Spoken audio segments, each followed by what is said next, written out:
Bonjour, bonsoir. Est-ce que naïb sakabino Studio Plus yaka pambati.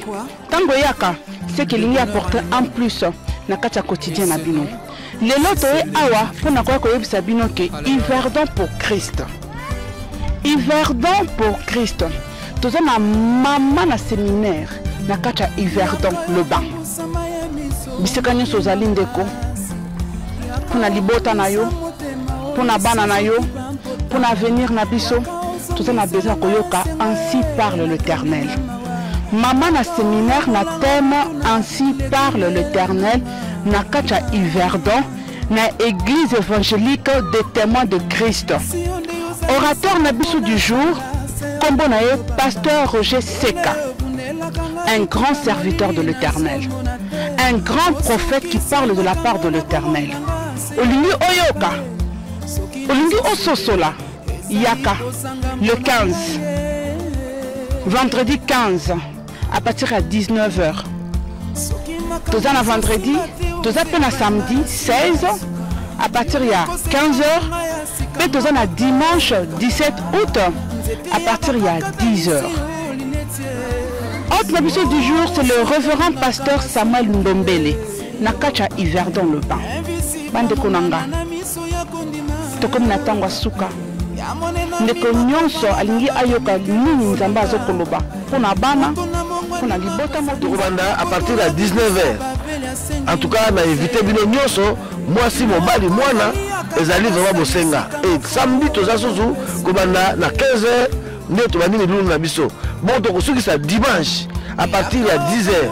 Vraiment boya ebele. Toboyi na ba culte na biso te ya ba dimanche na l'église, mais kosenga vraiment koya ko soutenir makambo tokoyoka et kosala biso malamu tant tokotikala vraiment moto na esika na ya sambelaka akoyeba kozwa un plus pe kobota mingi mboma ya malamu na kombo na Yesu Masia. Soyez bénis au nom de Jésus. Merci. En tout cas, on a invité Binoboya ebele pour la cité. Bonjour, bonsoir, bien-aimés dans le Seigneur. Je vous bénis dans le nom de Jésus. Je me présente pasteur Samuel Ndombele à Yverdon-le-Bain, église évangélique, les témoins de Jésus-Christ, sur la rue Grandson 48.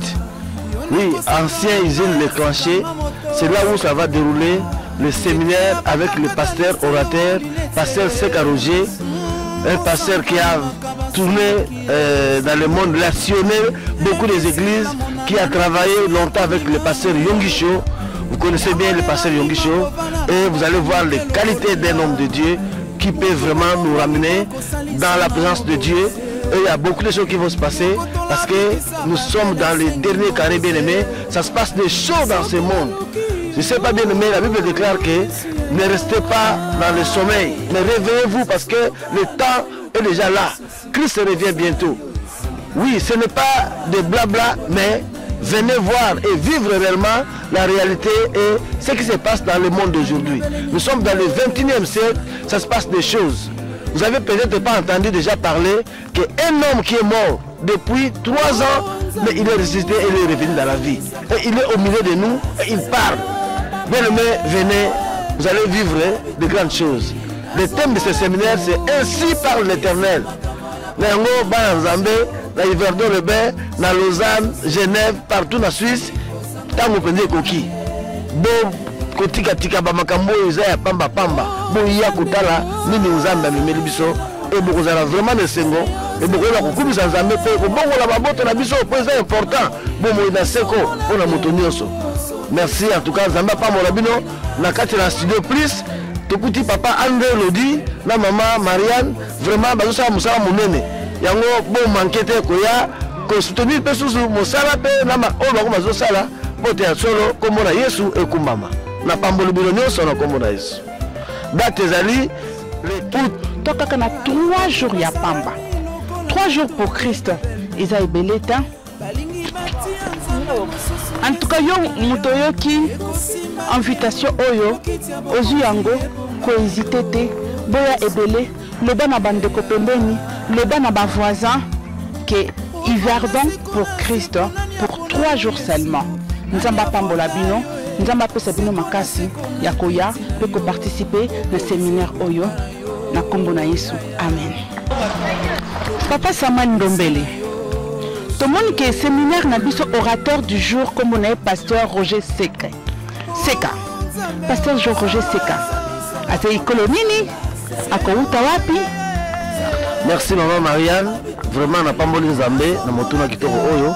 Pasteur Seka Roger azali na mboka ya Italie. Et puis aza pasteur oyo a sali mingi na pasteur Yongisho. Donc aza vraiment na misala minene oyo Nzambe apesaki ye na tina ya kosunga bana Nzambe. Et azali moto ya Côte d'Ivoire. Mais moni na kati na mosala Nzambe, Nzambe akutanisa basali na ye ote basala ensemble pour na lobiko ya bana Nzambe. Bandeko boyoki bisu toyoka toyebi le grand pasteur Yongisho. Le père Yongisho, un père ne donne qu'à ses enfants ce qu'il a. C'est-à-dire au moni Yongisho, au moni pasteur Roger Seka. Boya ebele, beaucoup de la déchute. Na kacha hiver dans le bain. Tolobi na kacha hiver dans le bain, hiver dans pour Christ. 3 jours ya pamba. Bon retenir, 3 jours à pamba. Vendredi, samedi, na dimanche. C'est-à-dire vendredi le 15 août, tokobana na 19h. Samedi le 16 août, tokobana na 15h. Dimanche to clôturer et kobanda na 10h. Beaucoup de la déchute. Boya kozo minene. Bible. L'homme ne vivra pas seulement de pain, mais de toute parole qui sortira de la bouche de l'Éternel. Boya koyoka ya Nzambe, ya mutuya, ya valeur, qui nyon son amokili. Beaucoup de la déchute, tozo de la bino. Studio plus à cause de la au rendez-vous. N'est-ce qu'on a eu sa cabine pour la vulgarisation et l'événement na bino nyonso. Studio plus, azaka toujours na temps, toujours au top. Merci, Nzamba Pambola bino.